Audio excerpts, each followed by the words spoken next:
Saat Persib membangun serangan, kerap di sektor tengah Bali muncul ruang dan itu diekspos. Kemudian pergantian pemain plus perubahan posisi yang dilakukan oleh Boyan Hodak menciptakan warna baru terhadap Persib Bandung. Ya, Persib Bandung berhasil mengalahkan Bali United dengan skor akhir 2-1 dalam lanjutan Liga 1 Indonesia. Sebelum lebih jauh, aku nggak pernah bosan-bosan untuk ingat ke teman-teman, ketika teman-teman tonton video ini jangan lupa tekan tombol like dan tombol subscribe, karena aku mendapatkan data statistik banyak yang nonton kanal YouTube Tomedeski ternyata belum menekan tombol subscribe. Jadi aku harap kawan-kawan melakukannya. Kita ke papan taktik. Di atas kertas, Persib Bandung gunakan pola 1-4-2-3-1. Di awal laga, Rian Kurnia diplot sebagai false nine.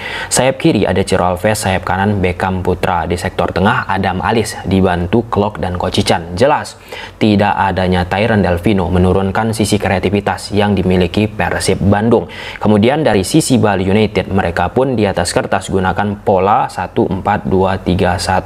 Saat tanpa bola, Bali United coba mempertahankan shape 4-2-3-1 ini seperti di papan taktik.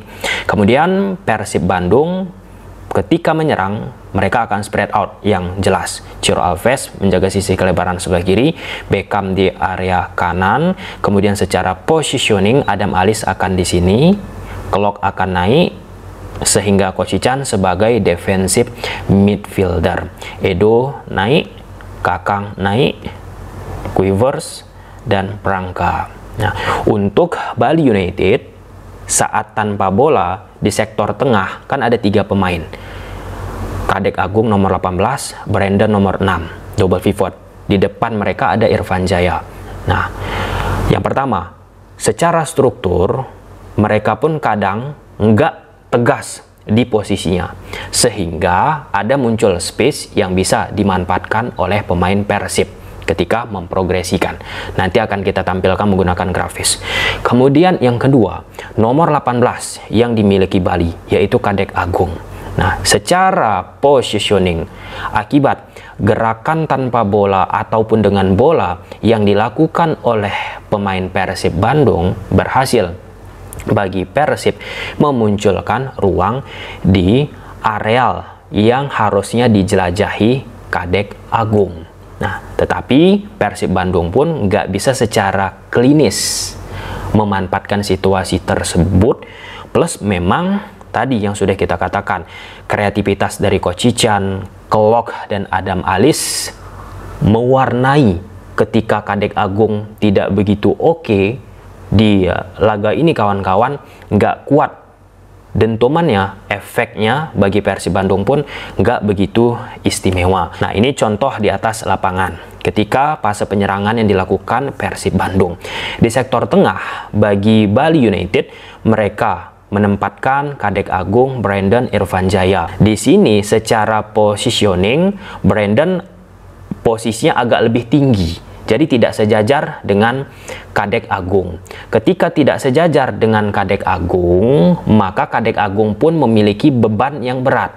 Kenapa? Karena dia dihadapi dengan 2 pemain Persib di situ. Ada Adam Alis dan Mark Klok. Oke, ketika situasi ini terjadi, memunculkan overload di pullback kanan Bali United. Rian Kurnia, Klok menghadapi Andika. Oleh karenanya, di areal yang dijelajahi Klok mendapatkan space bagi Persib, dan itulah menjadi titik progresi yang dimiliki oleh Persib Bandung. Nah, lalu ini case ketika sudah settle on position.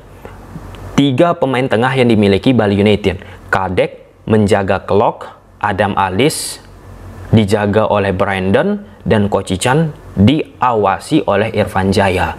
Dengan situasi tersebut, pemain Persib diarahkan nih untuk bermain ke samping. Ketika bermain ke samping pun udah ada press trigger yang akan dilakukan Rahmat Arjuna, dan di sektor penyerangan sebelah kiri dari Persib pun sudah siap diawasi oleh Andika. Oleh karena itu, progresi sulit untuk dicapai oleh pemain-pemain dari Persib Bandung. Ini case ketika Kadek Agung nomor 18 ke trigger untuk menekan Mark Klok, dipancing ini.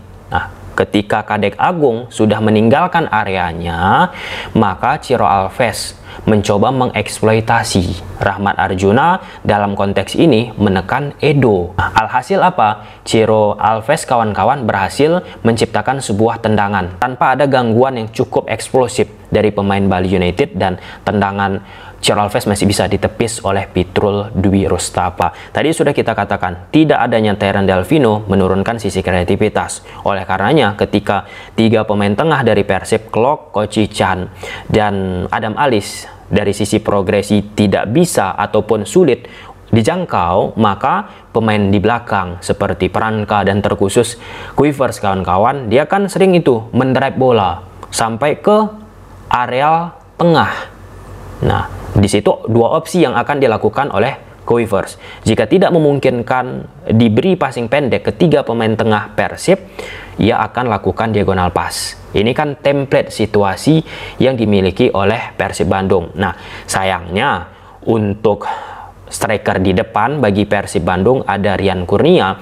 Jika diekspos lewat bola-bola udara akan sangat amat sulit, dan terkhusus jika duel 1 lawan 1 pun Rian Kurnia dihadapi dengan Elias Dolah kemudian Kadek Arel, tentu tidak akan memberikan impactful terhadap sisi penyerangan dari Persib Bandung. Kemudian dari sisi Bali, mereka pun sebenarnya tidak banyak menciptakan peluang-peluang yang eksplosif. Nah, ini momen ketika Pitrul Dwi langsung melakukan bypass ke sektor depan melewati pressing yang dilakukan oleh Persib Bandung, kemudian bola tersebut langsung meluncur tepat ke posisinya Privat Barga, dan Privat Barga harus dijatuhkan oleh Franka. Dari momen tersebut, free kick didapatkan Bali United dan bisa dimanfaatkan oleh Irfan Jaya. Salah satu titik serang yang coba diulang-ulangi Bali United kan lewat Privat Barga. Aku pun menyoroti apa yang dilakukan Kakang. Iya, Kakang sempat lepas di momen free kick gol yang didapat Bali. Tetapi di beberapa momen selanjutnya, banyak ketenangan yang ditampilkan Kakang bisa mengisolasi ataupun menyulitkan Privat. Sampai di titik Privat pun kan, ya naik itu tensinya. Plus dilakukan pergantian oleh Coach Boyan Hodak Kakang Hen itu kan mempertebal lagi sisi defensif yang dimiliki oleh Persib Bandung. Lalu dari sisi Persib Bandung di babak kedua, Boyan Hodak melakukan perubahan, baik itu pergantian pemain ataupun perubahan posisi. Dimasukkan Castanir, jelas dia sebagai target man. Kemudian Beckham Putra Nugraha, sayap kanan digeser ke sayap kiri.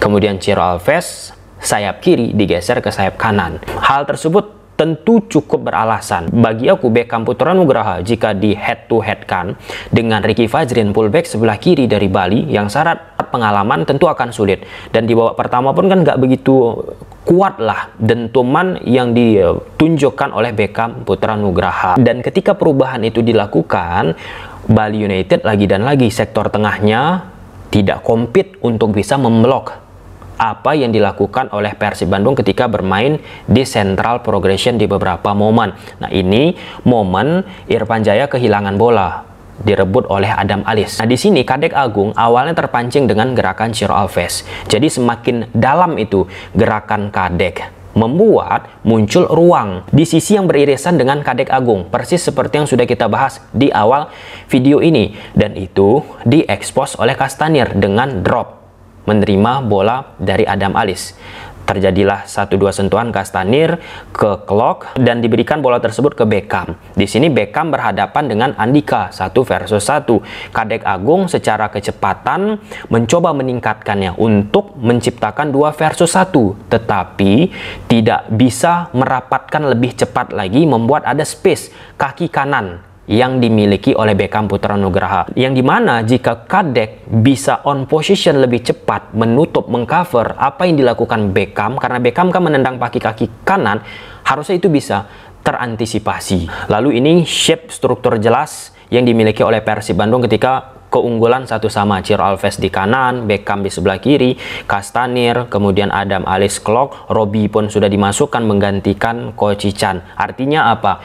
Perubahan, pergantian yang dilakukan oleh Boyan Hodak berhasil ini untuk menghidupkan sisi penyerangan yang dimiliki oleh Persib Bandung. Dan gol kemenangan bagi Persib Bandung ini berasal dari situasi corner kick. Di sini Pranka sudah jelas ya posisinya di man to man marking oleh Brandon, dan jelas juga Brandon pemain tengah yang dimiliki Bali United tidak cukup kuat memenangkan duel menghadapi Pranka. Malah posisi dari Brandon tidak tepat dan membuat Pranka bebas untuk menanduk bola tersebut. Nah, ketika kita sudah membahas sektor tengah yang dimiliki oleh Bali muncul lubang di beberapa posisi dan salah satunya lewat nomor 18 Kadek Agung, Coach Teko kan melakukan pergantian itu, dimasukkan Lutfi, kawan-kawan.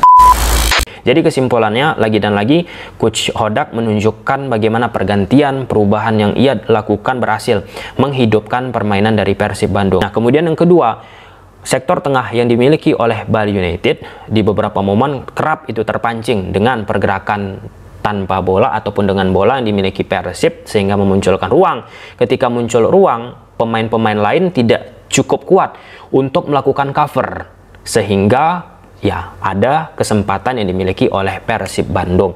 Dan ada keputusan dari wasit yang menurut aku harusnya lebih bijak lah ya. Ada momen serangan yang dimiliki oleh Bali United. Nah, di momen tersebut jatuh ini pemain Bali United.